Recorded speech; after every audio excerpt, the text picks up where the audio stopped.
जय स्वामी नारायण। आप सबको जया एकादशी की हार्दिक शुभकामनाएं। एकादशी अर्थात माधव तिथि, हरि की सबसे प्रिय तिथि। तो आइए सुनते हैं जया एकादशी व्रत कथा। गांडीवधारी अर्जुन ने कहा, हे भगवान, आप कृपा कर आप मुझ पे माघ माह के शुक्ल पक्ष की एकादशी के संबंध में भी विस्तार पूर्वक बताएं। शुक्ल पक्ष की एकादशी में किसका पूजन किया जाता है, इस एकादशी के व्रत की क्या कथा है, उसके करने से किस फल की प्राप्ति होती है।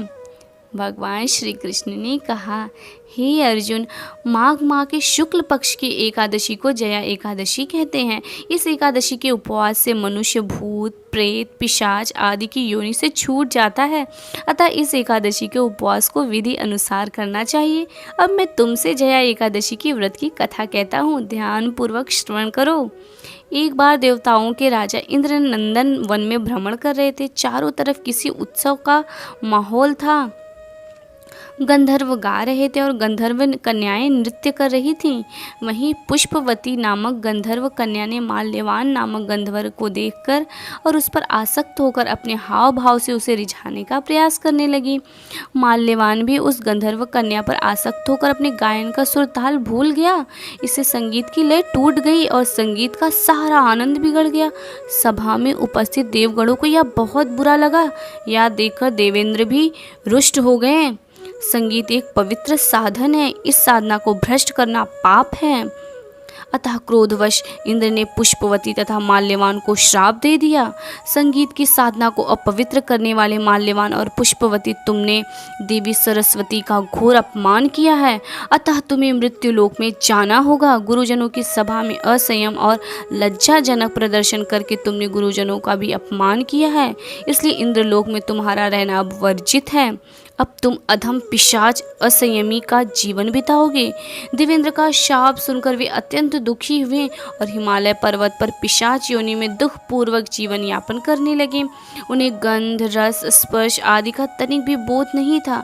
वही उन्हें असहनीय दुख सहने पड़ रहे थे। रात दिन में उन्हें एक क्षण के लिए भी नींद नहीं आती थी। उस स्थान का वातावरण अत्यंत शीतल था, जिसके कारण उनके रोए खड़े हो जाते थे, हाथ पैर शून्य पड़ जाते थे, दांत बजने लगते थे।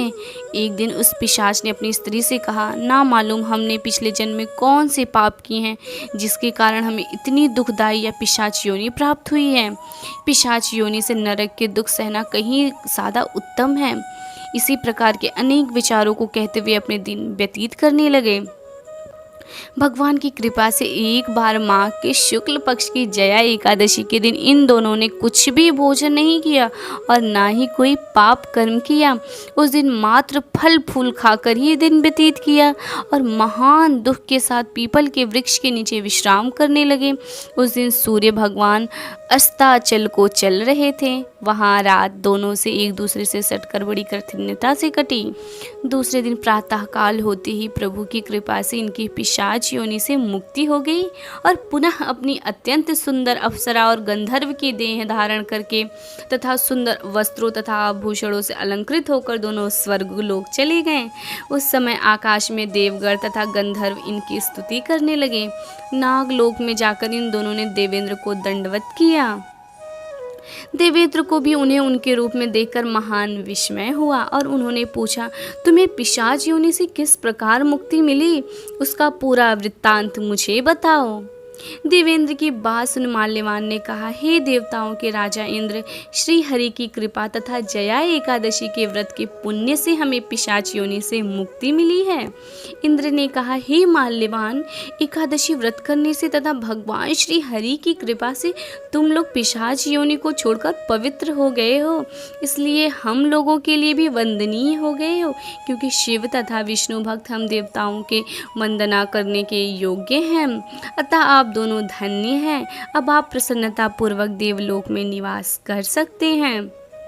हे अर्जुन, इस जया एकादशी के उपवास से कुयोनि से सहज ही मुक्ति मिल जाती है। जो मनुष्य इस एकादशी का व्रत कर लेता है उसने मानो सभी तप यज्ञ दान कर लिए हैं। जो मनुष्य श्रद्धा पूर्वक जया एकादशी का व्रत करते हैं वे अवश्य ही सहस्त्र वर्ष तक स्वर्ग में वास करते हैं। जया एकादशी व्रत कथा सार। संगीत देवी सरस्वती का एक अलौकिक वरदान है। यह एक साधना है, एक विद्या है। इसमें पवित्रता आवश्यक है। जिस सभा में अपने से बड़ी गुरुजन आदि उपस्थित हो, वहाँ प्राणी को संयम और मर्यादा को बनाए रखना चाहिए, ताकि गुरुजनों का अपमान ना हो, उनका सम्मान बना रहे। गुरुजनों का अपमान करने वाला मनुष्य घोर नरक का भागी है। जया एकादशी व्रत के लाभ। जया एकादशी का व्रत विधिवत पालन करने से मनुष्य के पाप नष्ट होते हैं। यह व्रत सभी मनोकामनाओं को पूर्ण करने वाला है। जो व्यक्ति जीवन पर्यंत नियमित एकादशी का व्रत करता है, वह समस्त प्रकार के सुख भोग कर अंत में वैकुंठ धाम को प्राप्त करता है, अर्थात अक्षर धाम को प्राप्त करता है। जया एकादशी व्रत मनुष्य के मन में बैठे दूषित विचारों का नाश करता है। इस व्रत के प्रभाव से मनुष्य मानसिक व शारीरिक रूप से हष्ट पुष्ट रहता है। जिस घर में एकादशी व्रत का उद्यापन होता है, वह कभी भी धन धान्य का अभाव नहीं होता। जया एकादशी पूजा विधि। सुबह सूर्योदय से पहले उठें और स्नान करें। पूजा स्थल की सफाई कर गंगा जल से शुद्ध करें। गंगा जल, धूप, दीप और पंचामृत से भगवान हरि की पूजा करें। रात्रि में भगवान हरि का जागरण करें। द्वादशी के दिन गरीबों को भोजन कराएं और ज़रूरतमंदों की मदद करें। ऐसी ही और भक्तिमय कहानियाँ सुनने के लिए हमारे चैनल को सब्सक्राइब कीजिए। धन्यवाद। जय स्वामी नारायण। दास नादास।